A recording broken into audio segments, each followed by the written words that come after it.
Mapagpalang araw po sa ating lahat. Ako nga po pala si Angel John Agnar at welcome po sa aking 365 Daily Devotion ni Pastor Russell Ocampo. At ngayong araw po ay January 29, 2025 at ang topic po natin ngayong araw ay Bishop. Paano ba maglingkod sa Panginoon?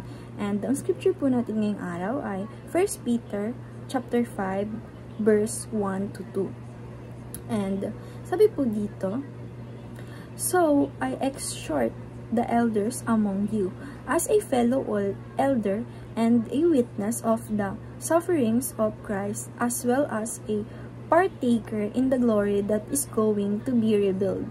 Shepherd the flock of God that is among you, exercising oversight, not under compulsion, but willingly, as God would have you, not for shameful gain, but eagerly."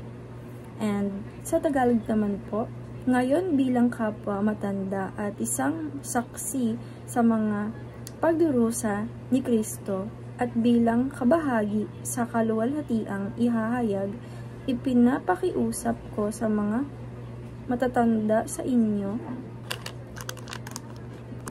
na pangalagaan ninyo ang kawan ng Diyos na nasa inyong pangangasiwa, na maglingkod bilang tagapangasiwa, hindi sa pilitan kundi bukal sa loob, ayon sa kalooban ng Diyos, ni hindi dahil sa mahalay na pakinabang kundi may sagasig.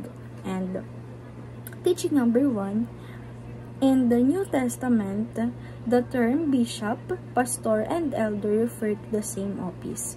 Sabi po dito na yung bishop na term natin and yung pastor and elder ay iisa lang po ito na tawag sa mga bishop na or same office lang po sila sa New Testament.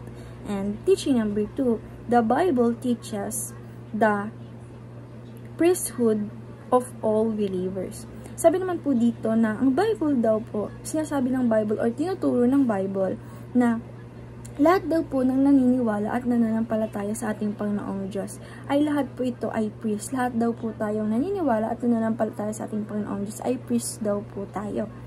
And teaching number 3, Christian must serve God in various altar. Sabi naman po dito na tayo pong mga Christians ay dapat po sinaserve po natin ang ating Panginoong Diyos, hindi lang po tuwing Sunday, hindi lang po doon sa church, kundi sa mga ginagawa po natin, or kunwari po, ako po ay student and sa school po is lahat po ng mga ginagawa ko doon is dapat nag-glorify ang ating Panginoong Diyos at dapat po ginagawa po natin yung mga bagay para po mag-glorify po natin ang ating Panginoong Diyos. And ayun po yung altar natin. And application number 1, seek a church where you are empowered to serve.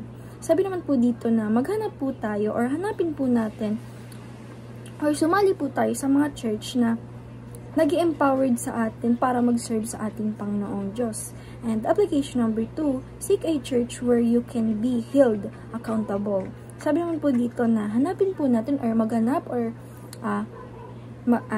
sumali po tayo sa mga church na nag-held sa atin na dapat na maging accountable tayo about God and sa mga pananampalataya natin sa ating Panginoong Diyos. Dapat maging accountable po tayo at hindi lang tuwing Sunday tayo, kundi dapat sa araw-araw na ginagawa natin ay maging pinupuri natin and ginaglorify natin ang ating Panginoong Diyos.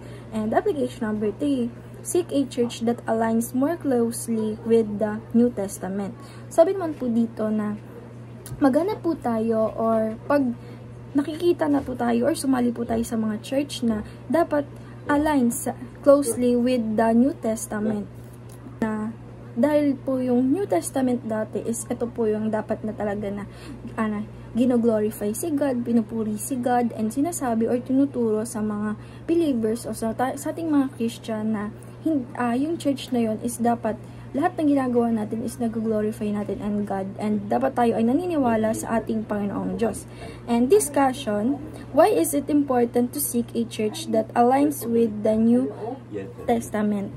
Para po sa akin at para po sa devotion ngayong araw na nakita ko po na talagang important na maghanap tayo ng church na talagang pinipraise ang ating Panginoong Diyos at wala na pong iba, at yung talagang pinupuri at nananampalataya sa ating Panginoong Diyos. Na yun nga po yung church na sinasabi sa New Testament. And ayun lang po yung araw. Maraming salamat. God bless.